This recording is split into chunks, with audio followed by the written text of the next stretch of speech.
और इस वक्त एक और बड़ी खबर आ रही है सौरभ, जम्मू कश्मीर के एलजी जो हैं वो उरी पहुंचे हैं। जम्मू कश्मीर के एलजी इस वक्त उरी पहुंचे हैं, ये इस वक्त की बड़ी खबर आ रही है। तो मौजूदा हालात में जम्मू कश्मीर के एलजी उरी पहुंचे। देवेंद्र, इस पर क्या अपडेट आपके पास?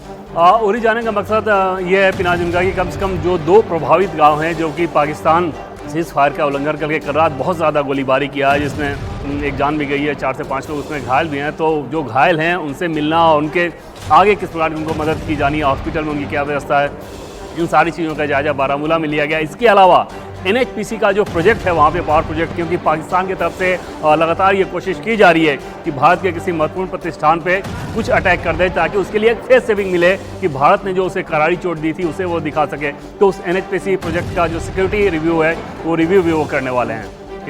तस्वीरें भी आई, आपने देखा जम्मू कश्मीर के उपराज्यपाल वो उरी पहुंचे हैं। उरी में भी पाकिस्तान की तरफ से जो दुस्साहस किया गया उसमें नुकसान हुआ है, कुछ जानें भी गई हैं।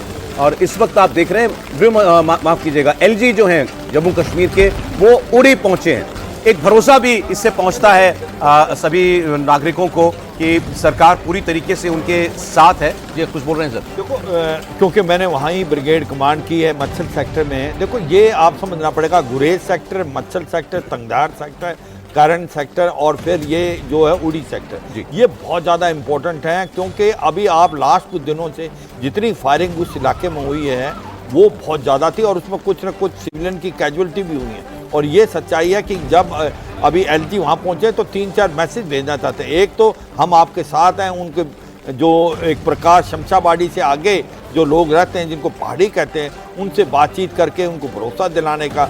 दूसरा, एक सिचुएशन को परखना कि जहाँ से फायरिंग दुश्मन की हो रही थी। ये भी बताया गया है कि जहाँ से जिन बंकरों से भी पाकिस्तान ने फायरिंग की है वो ऑलमोस्ट कल बर्बाद कर दिए भारत की फ़ौज ने। भारत की फ़ौज ने बहुत ज़्यादा फायर पावर का इस्तेमाल किया और उन बंकरों को कम से कम 15 से 16 बंकर कल पाकिस्तान के डिस्ट्रॉय हो चुके हैं, स्पेशली कुपवाड़ा सेक्टर में। मगर ये भी सच्चाई है, पाकिस्तान 2 बातें करने की कोशिश करेगा।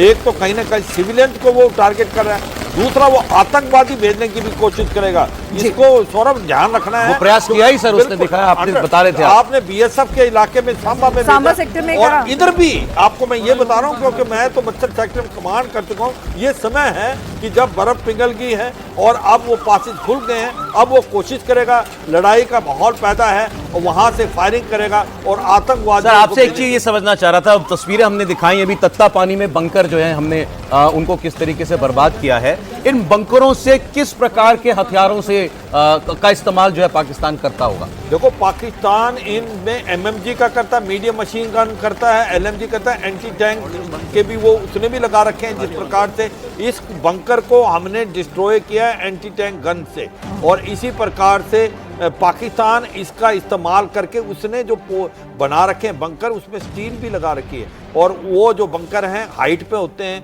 वो 2 से 3 किलोमीटर तक देख सकते हैं। MMG का इस्तेमाल करता है, रॉकेट लॉन्चर का भी इस्तेमाल करता है। तो वाकई वो सर, एक और आपको खबर दिखा रही हूं कि यहाँ पर जम्मू कश्मीर के CM भी जो हैं वो भी तस्वीरों में नजर आ रहे हैं। एलजी उरी पहुंचे हैं, वो जम्मू पहुंचे हैं, तो लगातार ये संदेश भी देने की कोशिश कर रही है कि हम आपके बीच, आपके साथ खड़े हुए हैं, पैनिक होने की जरूरत नहीं है। हमारी सेना इतनी सक्षम है, हमारा नेतृत्व इतना सक्षम है कि हम पाकिस्तान दुश्मन के हर गोले का मुंह तोड़ जवाब भी देंगे और आपके साथ खड़े भी रहेंगे। तो एक मैसेजिंग जो है वो भी अपने लोगों के बीच में सौरभ बहुत जरूरी हो जाए, बहुत महत्वपूर्ण है। उमर अब्दुल्ला साहब जो है उनका भी जम्मू पहुंचना जो है एक अहम खबर है।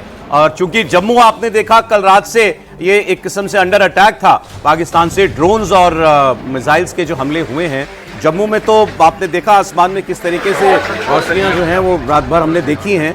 और इसलिए वहां के लोगों को भी एक भरोसा देने के लिए मुख्यमंत्री का जम्मू आना एक महत्वपूर्ण कदम है। उमर अब्दुल्ला जम्मू के दौरे पर फिलहाल आपको दिखाई दे रहे हैं और एलजी मनोज सिन्हा वो उरी पहुंचे हुए हैं।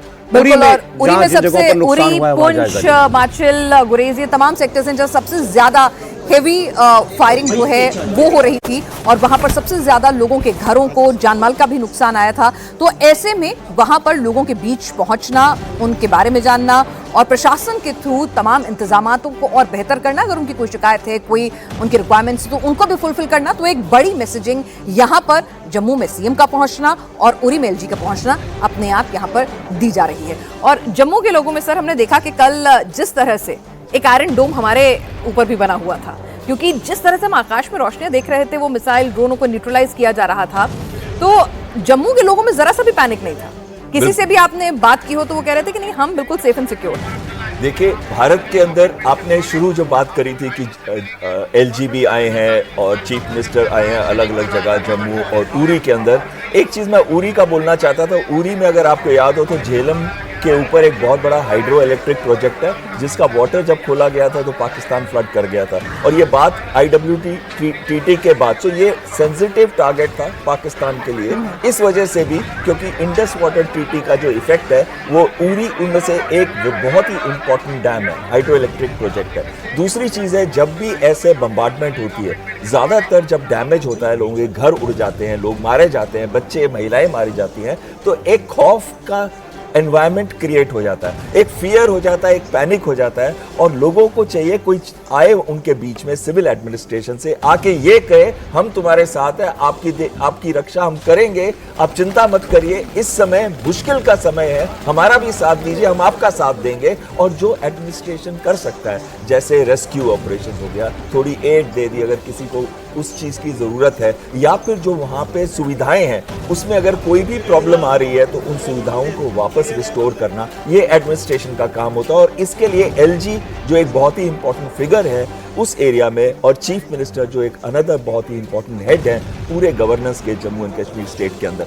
तो ये मेन रीजन है, जब वो जाते हैं लोगों के अंदर कॉन्फिडेंस आता है, लोगों को लगता है कि उनके साथ पूरा देश खड़ा है और पॉलिटिकल एस्टैब्लिशमेंट खड़ी है जिनको उन्होंने इलेक्ट किया। और दूसरा आपने बात करी एयर डिफेंस सिस्टम की, इसमें निसंदेह ना केवल पाकिस्तान, अब ये मैसेज क्लियरली पूरे वर्ल्ड को चला गया है कि जो भारत की इंटीग्रेटेड एयर डिफेंस सिस्टम है, इंसिडेंटली जो रिस्पॉन्सिबिलिटी है एयर डिफेंस की वो पूरी की पूरी एयरफोर्स की है, लेकिन इसके अंदर इंटीग्रेटेड एयर डिफेंस सिस्टम्स होते हैं दोनों सर्विसेज के, आर्मी के भी, एयरफोर्स के भी और कुछ हद तक नेवी के भी।